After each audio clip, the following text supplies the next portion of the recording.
Hello friends, welcome back. I am Jason, and today we're discussing the number one survival tool. What is the number one survival tool if you could just pick one thing? You knew you were going to get dropped off in the absolute middle of nowhere, or maybe the absolute middle of somewhere, some urban area, for who knows the length of time. What is the one thing that you'd want with you? You just didn't know. You just didn't know what the circumstances were. You didn't know what the time of year was. You didn't know how long you were going to be there. What's the one thing that comes to your mind before we even get started? In the comments section, pause this video in the comment section and tell me what that one thing would be. Now that we've taken care of that, I think a lot of people would choose a knife. That's, in the survival threads out there in the forums, a lot of people are going to say something along the lines of, with a good knife, I can accomplish all the survival tasks. I can make all the things that I need to survive with a cutting tool such as this. Shameless plug, this is my On3 EDC, a knife of my design. Go to bearforestknives.com if you'd like one. Or maybe you would choose a larger blade such as this, such as a small machete. Or perhaps you're in the far north and you're worried about collecting all the firewood. You would choose an axe so you can get the bigger stuff and split the wood, get down to the dry stuff, and make survival happen with a bigger cutting tool. Now, I say yes, absolutely. If you are proficient with a knife, you can do a lot of the things that you would need for survival. You could potentially carve your way into trapping food. You could make yourself some sort of container out of tree bark, which we've done in previous videos. You can get yourself a friction fire. You can access the inner parts of dry materials, dry woods, and carve your way into a bow drill fire. You can do a lot of things with a knife, and you can accomplish a lot of goals in a fairly expedient amount of time, all things considered. However, I've been in a lot of situations where I just haven't even needed my knife at all. I've camped out a lot, and I haven't even pulled my knife out of its sheath. It's something that I want to have with me, and it's a very useful tool, very reliable tool. A fixed blade knife such as this one right here is basically bomb-proof. You can use it and abuse it, and it's not going to fail you. And I think that, yes, a knife is an excellent choice. A cutting tool of some kind is an excellent choice if you were going to be dropped off in the middle of nowhere and you needed to pick one thing. And a knife might be the thing you need to save the day. Or it might not. Maybe a flashlight right there. Maybe a flashlight is what you need to get yourself out of trouble. It's dark. It's the middle of absolute nowhere. And time is of the essence. There's danger in the area, and you've got to get out of that area in order to save your skin. And maybe a flashlight is all you need to be able to see your way out of that situation. Maybe it's an urban area and you're inside of a building, and now you need to navigate your way through the building, out of the building, whatever, and you just can't do it. You're completely blind without some sort of flashlight. Man, I don't know. It's a pretty handy device. Maybe a self-defense item is what you need. Maybe that's the number one survival item, depending on where you are. Maybe you're in an area with big, dangerous wild animals. Maybe you're in an area with big, dangerous human beings. And a self-defense tool such as this one right here could be the difference between you living or dying. I don't know. It's always going to be situationally independent. Do I feel better when I have something like this on me? Absolutely, especially if I've got my wife and kids. No matter where I am, especially in urban areas, because, in really, really remote stretches of wilderness and stuff, I don't feel the need necessarily to have this all the time. But if I'm in urban areas, man, it is nice. I do feel better when I have this on me, because it is my responsibility to protect my wife and kids and not anybody else's. And I am the first responder, and I need to make sure that I have this. Perhaps some sort of shelter, right? This is my sleep pad. This shelters me from the cold, hard ground. A tarp overhead, perhaps, if it's raining and it's snowing, it's freezing cold, and I need to be protected from the elements. It takes a lot of time. Anyone that's ever done it can tell you. It takes a long time to build a reliable, weatherproof type shelter from natural materials. It takes a long time, and maybe you don't have time. Maybe you're not dressed appropriately. Yes, your first form of shelter is going to be your clothing, of course. We'll assume that we're clothed for this kind of scenario that we're talking about here. We're dressed appropriately, but maybe a tarp is what you need to survive the situation. Yeah, it takes a long time. It takes a lot of sweat equity to get yourself into a livable, survivable type shelter. And just bringing a poncho, man, a poncho is so small and so lightweight, and it could potentially save your life. Why would you not carry it? Maybe that's the number one survival item right there. Hard to say. Maybe this ground pad is the number one survival item. Perhaps a compass. Look at that guy right there. That's a marbles compass right there. A buddy of mine gave me that one. Daniel, thank you very much for that. It's just like my great-grandpa's compass that I'm too afraid to carry off into the woods because I'm afraid I'm going to lose it. But I was telling him about that, and he hooked me up with this marbles compass, and I love it. It's fantastic.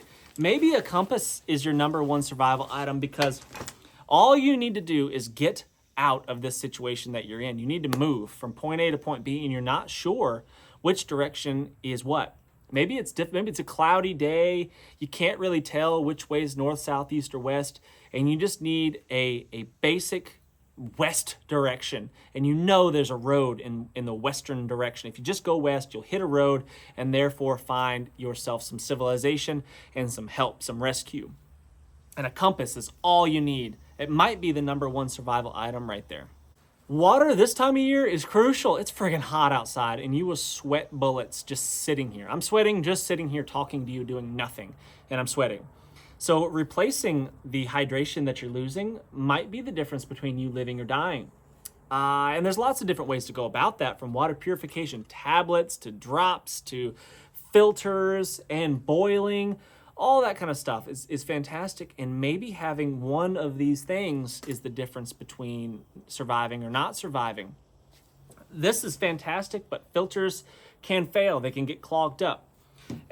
My old standby right here is a metal container. I can take water from anywhere that I find it, and I can boil it, and I can keep me safe from the waterborne pathogens. Will it get rid of chemicals without filtration? No, usually not, but I can boil water and I can make it won't make me sick in the short term, right? And that's kind of what I'm talking about here. So a metal container is really difficult to produce in the wild too. You'll get your survival gurus out there, your experts that are gonna say, I can make a burn bowl and I can stone boil my water and make it safe. Yes, you can, but holy crap, what an investment in time and energy to make a container of any size to boil water. And stone boiling is a pain in the neck. It requires, in a hot climate, you are going to be sweating bullets making this fire, boiling the rocks, getting the hot rocks hot enough to boil water. And that's not even counting making the container in the first place. The best I've ever come up with is a bark container. I used pine bark, white pine bark. It slips off really easy in the summertime, springtime and summertime. And you can make a pretty good size. I had probably had about a half-gallon container, and you could do bigger if you had a bigger tree, and then I could stone boil in there. But still, and then you got to wait for it to cool down enough to drink it. It's a drag, and it's really, in my opinion, not a long-term solution. Maybe a very short-term solution, but you're gonna be married to that fire and that water container just to stay hydrated enough. And man, that's worth its weight in gold right there. This metal container. That might be your number one survival item, depending on where you are. What I look at when I'm talking about survival items and things of real value and importance, it's the things that are really hard to reproduce. I can't just go get them. Like, I can get tinder, I can get firewood, I can make myself some sort of shelter and stuff. It takes time and effort, of course, but I can never make, you could send me out in the woods for the rest of my life, and I will never make this metal container. It's just never gonna happen. And I guess the same thing could be said for a metal knife, but I have used stone tools, and stone tools can get the job done. As long as you have access to some sort of sharp, knappable type rock, you can get the job done. It's very slow, very tedious, and will never be as good as something like this, but it's still possible. Yeah, the stone boiling in some sort of burn bowl or bark bowl, that sucks. A metal container is amazing. And the same thing goes for shelter, a poncho or a tarp. You could spend a couple days building a shelter and it will still never be as good as your poncho. So what would be my choice? If you told me Nothing. You said, hey, I'm going to take you and I'm going to drop you off in the absolute middle of nowhere, man. It's going to be crazy and you might die if you don't choose the right thing. You don't make the right choice. I might drop you off in the middle of the city. I might drop you off in the middle of the Alaskan wilderness. We just don't know. And I get to take one thing. What would I bring? I'd bring a Bic lighter. Right there. A Bic lighter has really never let me down, man. They are hard to break. They're hard to beat. You can get them wet and you can dry them out in a fairly short period of time. Ferro rods are awesome, don't get me wrong, but it's never going to be as easy to start a fire with a ferro rod unless you have pre-made tinder. You've already got the tinder. It's never going to be as easy as this right here. With this, I can skip the tinder phase of fire starting and I can get myself a nice big fire, because if it's in the wintertime, and hopefully you're dressed appropriately, but if it's in the wintertime and I've got to spend the night out, I want a big old jumbo fire. And fires can do so much for you. Not only can it just keep you warm, but it just makes you feel good. It gives you a boost of morale that is sometimes lacking in a situation where you might be a little bit afraid, you might be a little bit lost, you might be confused. And if you've got some fire, you've got a little bit of warmth, you've got home. A fire makes it home. No camp is complete without a campfire, in my opinion. So this Bic lighter is what I would bring. Yes, I'm pretty good at friction fire. This is a yucca stalk that I have used to make hand drill fires. I've made probably hundreds of friction fires. Bow drills, hand drills, bamboo fire saws. I've done all the methods you can think of for the most part.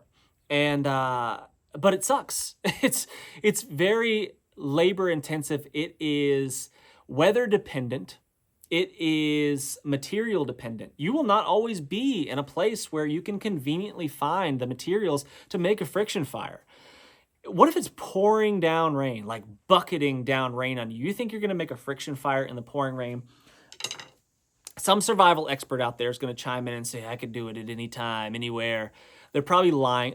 They are lying to you, because I know for a fact that you can't. If it's pouring down rain and you've got no shelter, such as this barn, to get in and out, even in a shelter such as this, if it's pouring down rain, just the humidity in the air makes a friction fire extremely difficult, if not impossible. So a reliable, ready-to-go flame like that, I tell you, man, that is an extremely valuable thing. And if you were to show this to one of our ancestors a couple thousand years ago, they would have thought you were a magician. Maybe they would have burned you, used this to burn you at the stake for practicing witchcraft. I don't know, but they eventually probably would have figured out how valuable this is. Yeah, and if you dropped me off in the middle of absolute nowhere, I didn't know where I was going, what time of year it was, this is what I would bring. I'd bring this one thing. But that's just me. You make your choice. Hopefully you already have in the comment section. Really do appreciate you guys watching, guys. I enjoy these conversations. I hope you really chime in the comment section. Until next time, what's the worst that could happen? Let's go on 3.